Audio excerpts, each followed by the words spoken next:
अस्सलाम वालेकुम। 10th class, उम्मीद है आप सब घर में खैरियत से होंगे। 10th फिजिक्स में बेटा हमारा लेक्चर नंबर 4 चल रहा है।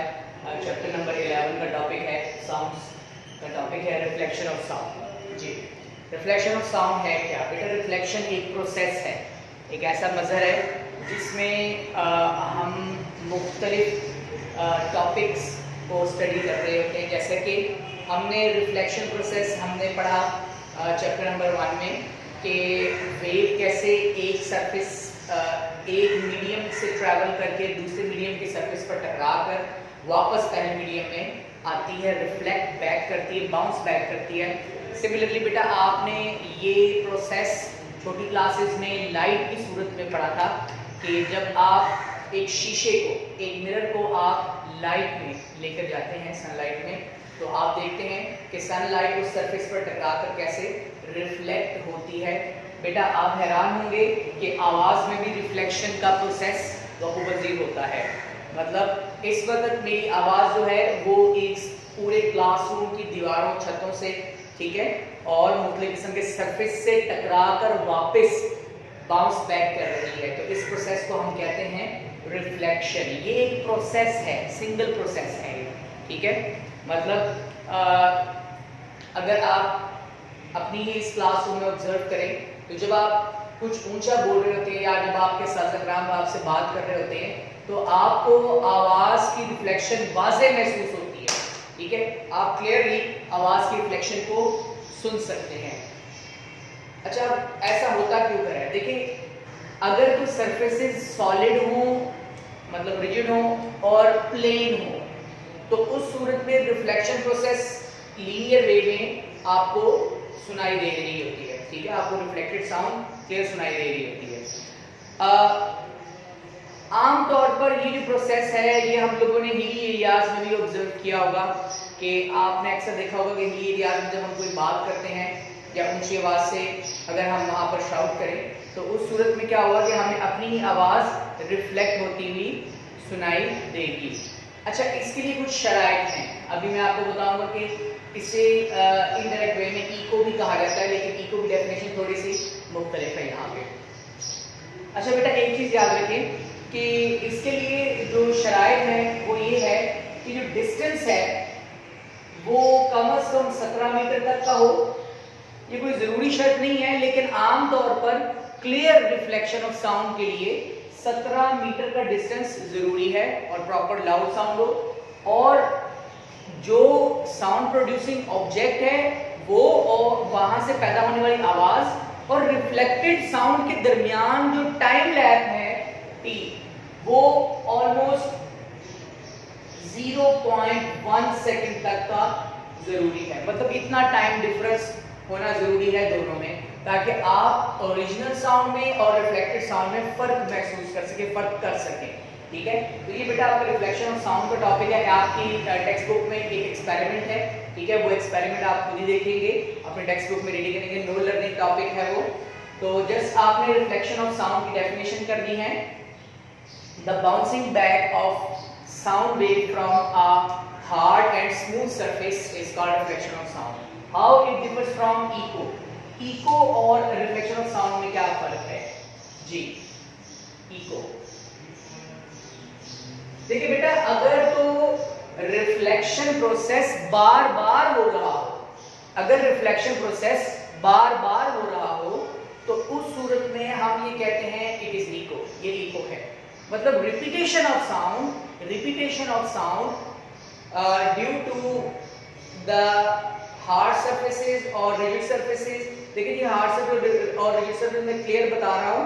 जो दूसरे सरफेसेस होंगे जिसे आप पोरस सरफेस कहते हैं या सॉफ्ट सरफेसेस कहते हैं, वहां पर रिफ्लेक्शन प्रोसेस क्लियर नहीं होता, वहां पर और मराहिल होते हैं और मामला होते हैं जी। The repetition of sound due to the multiple reflection, the repetition of sound due to multiple reflection, repetition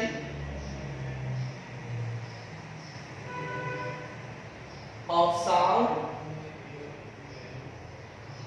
due to multiple reflection मतलब ये हो गया कि अगर तो रिफ्लेक्शन प्रोसेस ही बार बार हो रहा है और आवाज और ओरिजिनल साउंड में खलल पैदा हो रहा है। अब वो खलल क्या होता है, आगे हमारा टॉपिक आ रहा है म्यूजिक प्रोडक्शन के अंदर, जिसे रेवर्बरेशन कहते हैं जी। तो उस सूरत में हम कहेंगे इट इज इको, ये इको है। दरअसल ऐसा होता क्यों कर है, देखिए जी अभी इस वक्त जब मैं क्लासरूम में बोल रहा हूँ तो मेरी आवाज छत से भी टकरा के आ रही है, फर्श से भी टकरा के आ रही है, कॉर्नर से भी, फ्रंट वॉल से भी और साइड वॉल से भी, ठीक है। तो हर सरफेस से टकराकर ये वापस रिफ्लेक्ट हो रही है।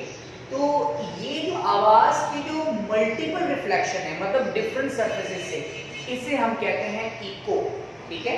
इसके लिए भी वही टाइम और वही डिस्टेंस का जिक्र मौजूद है।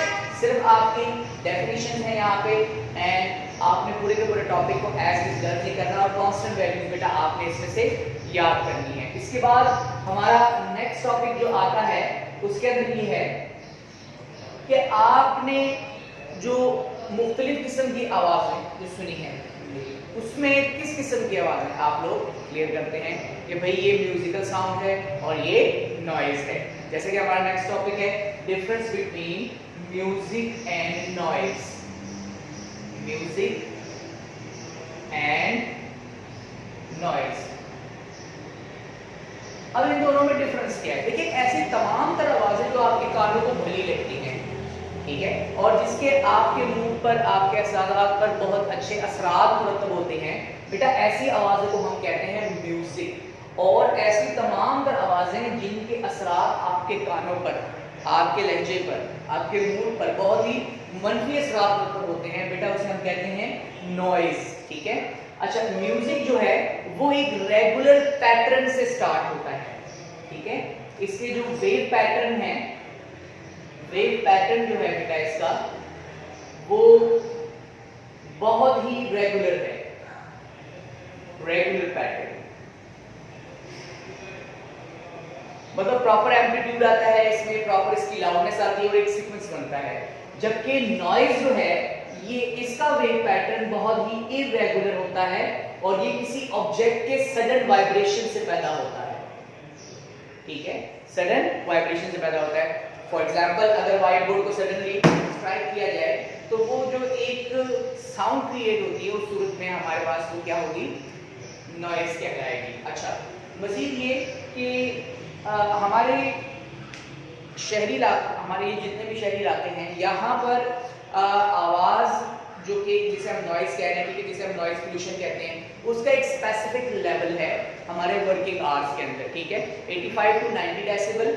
ये जो डेसिबल है ये लाउडनेस का बेटा जी साउंड लेवल का आपका यूनिट है, जिसे हम छोटे यूनिट में मेजर करते हैं। आमतौर पर बेल, अलेक्जेंडर ग्राहम बेल, उसके नाम से ये यूनिट बना है, लेकिन हम छोटे यूनिट की बात करते हैं डेसिबल की।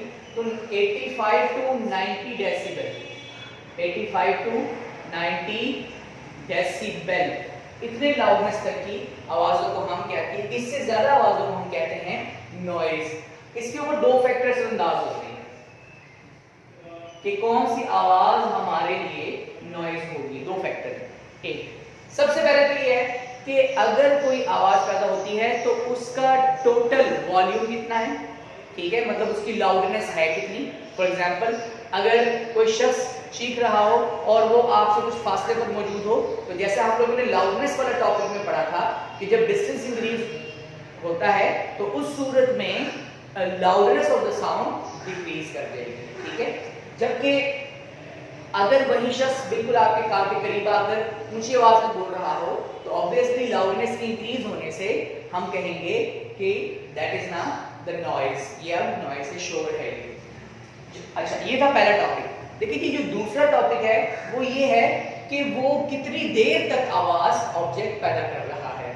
जैसा कि अगर आप किसी कारखाने में जाएं, अगर आप किसी फैक्ट्री में जाएं, वहां पर मुख्तलिफ किस्म की मशीनरीज की जो गड़गड़ाहट होती है उसका एक्सपोजर और टाइम ड्यूरेशन बहुत ज्यादा होता है, तो वहां हम कहते हैं कि टू मच नॉइज पोल्यूशन, यहाँ पर नॉइज पोल्यूशन बहुत ज्यादा है।